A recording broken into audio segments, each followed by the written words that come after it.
Hello, you're watching Proactive. I'm joined by Bango Non-Executive Chair Darcy Antonellis. Darcy, very good to meet you. You've had an extensive career across some major international businesses. Could you give viewers a brief overview of your experience and what you've focused on throughout your career? Sure, I'm happy to, Stephen, and it's a pleasure to meet you. I've spent my career in the TMT space and primarily in media and entertainment. I have a technology and a business background. Working in broadcast for CBS, working for Warner Brothers as chief technology officer and president of their operations for the studio in Burbank, California. And from Warner Brothers, I then took on a role as CEO for Vubiquity, which was a privately held PE-backed Carlyle portfolio company. That was in 2014, and in 2018 we sold the company. I stayed on for some years through 2023 and as a division president and so forth, and then have been doing a lot of board related work and also working with PE companies, evaluating assets, looking at opportunities, and the board work I find the most fulfilling for sure. So why did you join the Bango board and how's the company evolved since you joined? I joined Bango in September of 23. And I joined because I believed in the fundamentals of their core businesses. If you look at Bango, they have two principal verticals. The payments business, which they've had, and the company was founded upon those roots and works with, very large labels like Google and Microsoft and Amazon and so forth. And the second vertical is really around subscription management, subscription engagement, and through their development of the digital vending machine and that platform, which is really brought value to aggregators and merchants. I found that the evolution of the subscription economy and those offerings that Bango have were very interesting and showed a lot of opportunity. You've spent much of your career helping companies navigate periods of rapid industry change. How do you see the evolution of the subscription economy and Bango's role within it? Yeah, I think first, let's start with kind of the macro view. So when we talk about the subscription economy, we first have to look at, what's the global profile of consumers, and interestingly, and Bango has reported on some of this research.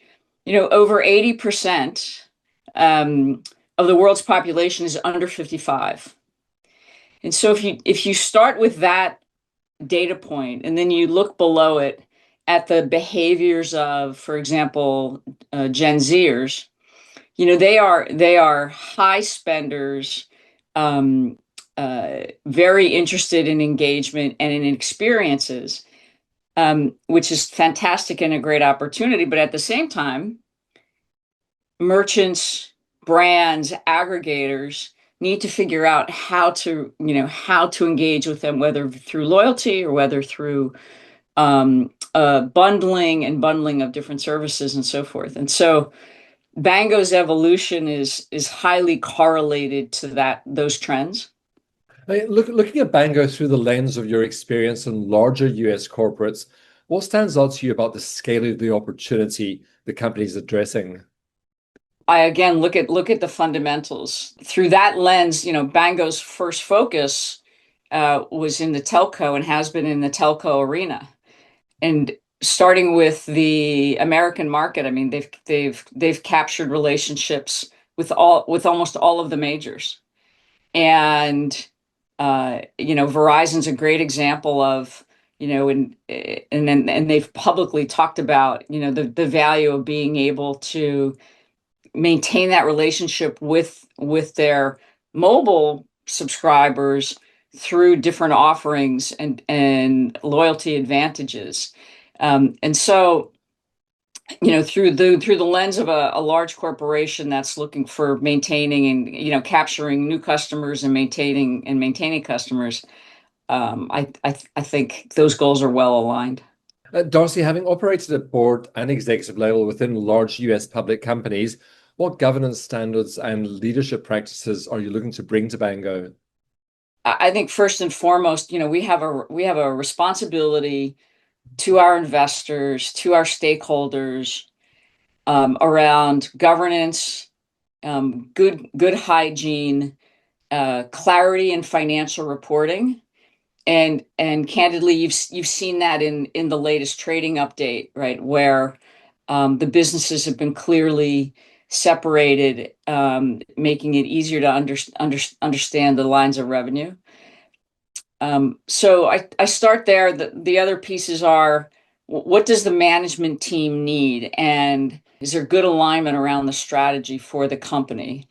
And do we have the right skill sets in on both sides, both across the executive organization as well as across the board, and ensuring that the board maintains a highly active engagement, supporting investors, being available, and supporting the management team. One of the things retail investors often look for is confidence in leadership and governance. What do you believe you bring to Bangor from your experience working inside large public companies? The foundation starts with the fact that you're dealing with a public company. You have a responsibility to the investors and to those retail entities, again with clarity in the message regarding the strategy, regarding financial reporting, and transparency and availability. Banga now works with some of the world's largest brands and partners, as you've mentioned. From your perspective, how important is that validation when assessing the company's long-term strategic value? I think it's critical. You get off on the right foot, working with some of the largest players. Frankly, they're also they're also the ones that will help guide you, with regard to your strategy and where you may want to make changes or where you may want to make adjustments in product and platform development. Um, with Bango starting within the telco space, I think the latest trading update is as we like to say, a quietly positive indicator of the success of working with some of those larger, the larger constituents in the industry. And so, when you look at ARR, increase of 31%. The one metric that's very interesting to me was overall net revenue retention, 119%. And so what that tells me is they're not on, they've not only, let's say, been successful in working with those large companies that you mentioned, but also those companies are seeing increased value and getting more services from the company. Cash EBITDA has had a big improvement, increase of over $4 million.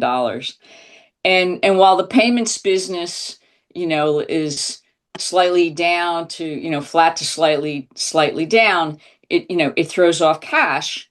And so you have an interesting balance between, a high growth area, and a good cash generation area.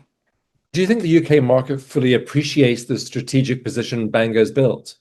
I think one of the areas that we will and can improve upon is getting the brand out, getting the message out. Um, is kind of maybe swinging a bit or punching a bit above our weight, so to speak. Um, I think we can do a better job across, frankly, across many markets, including the UK, for sure. And I look at that, but based on the stock and its essentially undervalued position. Well, Darcy, I hope we'll be having more conversations in the future. It was a pleasure speaking with you today. Likewise, Stephen. Thank you very much. I enjoyed it. Darcy Antonellis, non-executive chair of Bango.